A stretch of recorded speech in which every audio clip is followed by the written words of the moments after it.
It's good. Yeah.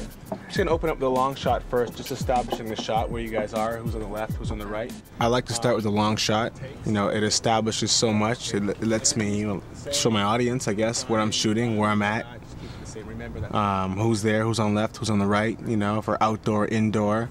You don't want to bring the viewer into a dark room and just take off the blindfold. You want them to know what that room is like, how big it is, who's all in the room, who's on the left, who's on the right, who's talking in what direction, to whom.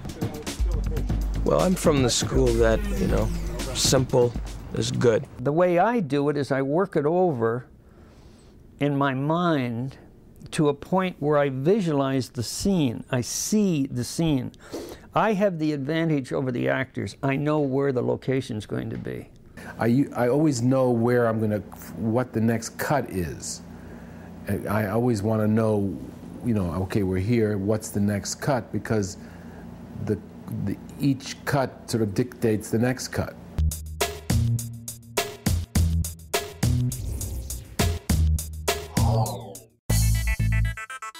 Being on the movie set, knowing that everybody around you is very committed to the movie that you're making, having the correct clothes on, being able to completely immerse yourself in the part is so much easier than having to do an audition.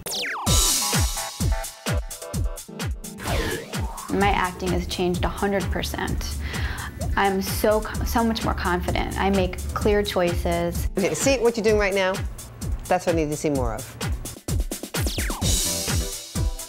With Margie's technique before, I would have been like, can I have a couple minutes here? And now I go, okay. And I just go for it. Halle Berry was my client, who is quite gorgeous. Margie has put the F back in my business, which is fun. Have you ever been on General Hospital?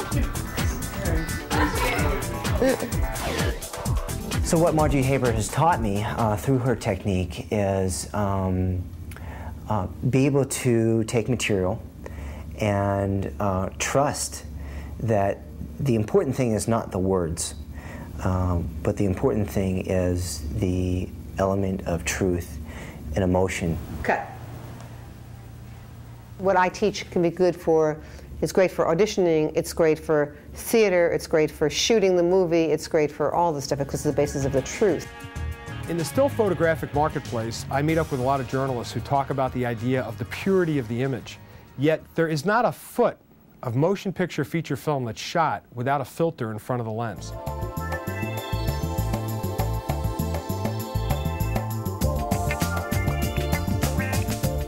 Conflict isn't bad. Happy set doesn't mean happy picture. I mean, we've had wonderful happy sets. Oh, we made a picture in New York right at Christmas time with Dudley Moore, who just came off Arthur and 10, and Mary Tyler Moore, who just won the Academy Award for Ordinary People. And it was called 6 Weeks, and it was just bliss-making, kissing, loving, we're going to meet forever. The picture played for 6 minutes. It was a catastrophe. Flashdance, on the other hand, the studio was selling it. We had a guy with shaved legs doing the ending, playing the girl, 4 doubles, had a reshoot. Trouble on the set every minute. Total smash hit.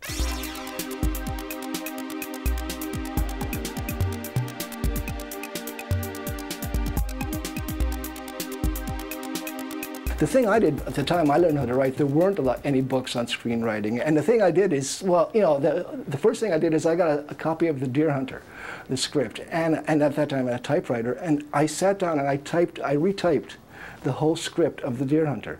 And it was always as though it was me who wrote it, you know, and afterwards I thought, geez, I've just written The Deer Hunter. Okay, yeah, I think it's important for people to really have some kind of system for ideas, because, I mean, as you can see here, I mean, this represents almost all the ideas I'm working on over a period of 6 months or so. The rest of the file cabinets have more ideas. For me, I work from 9 to 5. You know, it's almost like, it's an office job. At 9 o'clock, the first thing I do is I check email, and then I put it aside, and then I start to write. If I'm working on a script or working on a treatment. It's a challenge for us to find strong enough material. I mean, 24 movies it's a lot of material we have to go through to find the right project that will work for the channel and work for it.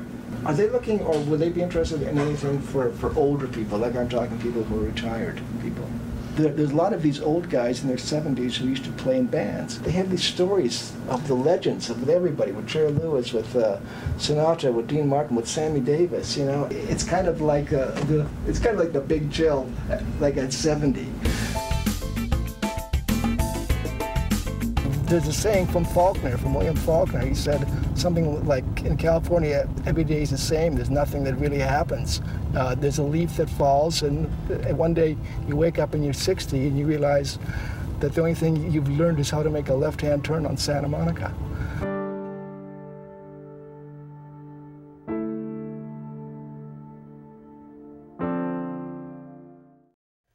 No matter whether it's from on top, on a Godfather, or through windows, or from practicals, and you splash a little here, and you splash a little there, and you create the painting that you want to see, and where you don't want to see, you paint it black.